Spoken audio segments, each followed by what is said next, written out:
ابھی رمضان آ رہا ہے نا، اب دیکھنا مساجد کے اندر کیسے تماشے لگتے۔ کبھی یہ نہیں دیکھا کہ ایک حافظ قرآن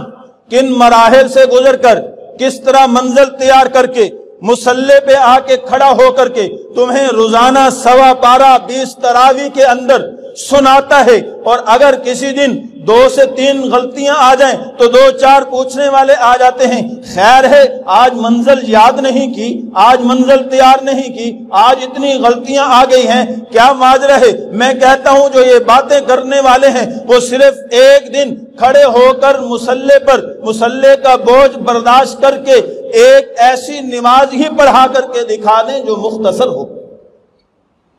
اور جب ایسوں کو کھڑا ہونے کا کبھی موقع مل بھی جائے تو ہم دیکھنے میں پھر آتا ہے، پھر ٹانگیں تھر تھر کانپ رہی ہوتی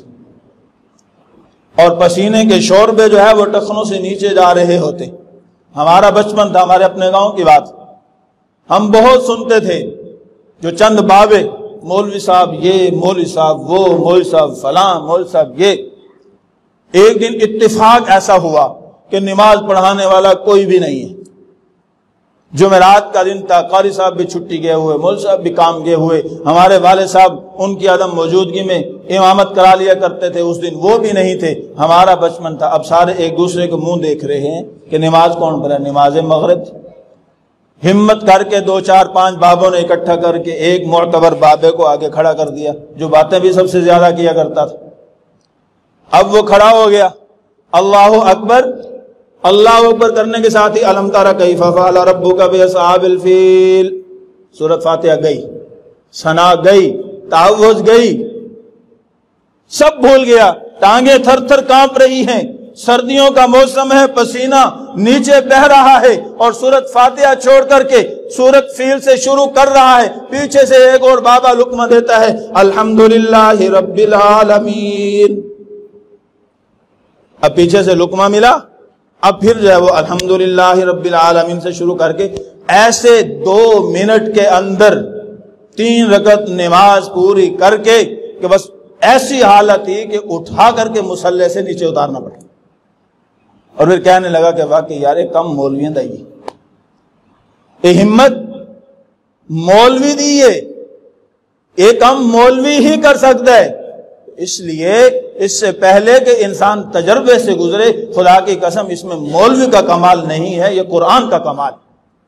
جب اللہ نے کہہ دیا، ہم نے آسمان پر بھی پیش کیا، زمین پر بھی پیش کیا، انہوں نے اس بار امانت کو اٹھانے سے انکار کر دیا، اور پھر اللہ نے جس کو قرآن کے ساتھ لگا دیا، سمجھ لو کہ اللہ نے اس کو آسمان سے زیادہ رفتیں عطا کر دی ہیں اور زمین سے زیادہ وسعتیں عطا کر دی۔ اور ایسے ہی ہوتا ہے، آپ کبھی کسی حافظ کو دیکھیں نا کہ رمضان میں جس نے قرآن سنانا ہوتا ہے وہ 24 گھنٹے کی اس کی زندگی کیسے ہے، نہ سحری کی پرواہ ہے، نہ افطاری کی پرواہ ہے، سحری زیادہ کر لی غنودگی آئے گی، نیند زیادہ آئے گی، منزل تیار نہیں ہو پائے گی، افطاری زیادہ کر لی تو اس صورت کے اندر پھر جو ہے وہ معدے پر سکل ہوگا، ڈکار آئیں گے، تراویح پڑھائی نہیں جائے گی، اس وجہ سے سحری بھی کم، افطاری بھی کم۔ خدا کی قسم رمضان میں حفاظ کے کم از کم بھی 5 سے 8 کلو وزن جو ہے وہ کم ہو جاتے۔ تم مزے سے دسترخوان لگا کے سحری اور افطاری کے مزے لے رہے ہوتے ہو، اس کے دل و دماغ میں قرآن جو ہے وہ گونج رہا ہوتا ہے۔ پھر اس کو مینج کرنا 20 رکعت کے اندر، یہ اللہ جل شانہ نے وسعت حامل قرآن کو عطا کی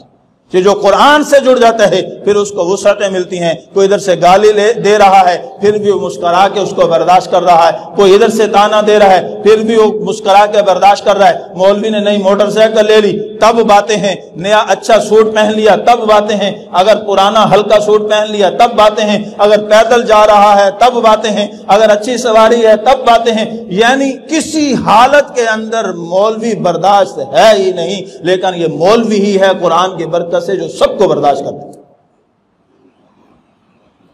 50 سے لے کے 500 تک ایک مسجد میں نمازی ہیں،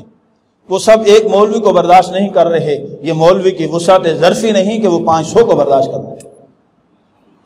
500 کے ناز و نخرے اٹھا رہا ہے، یہ قرآن کی برکت سے۔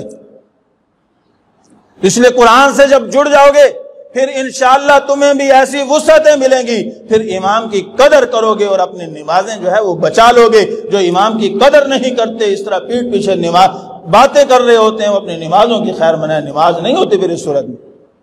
یہ بات ذہن میں رکھنا،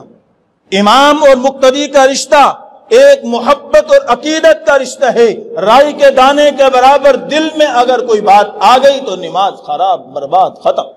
پھر نماز ہوئی نہیں ہے۔ یا پھر باتیں کرنا چھوڑ دو، دل صاف کرو، نہیں تو پھر نماز پڑھنا چھوڑ دو اس کے پیچھے، اگر اپنے اعمال اور نماز کو بچانا ہے۔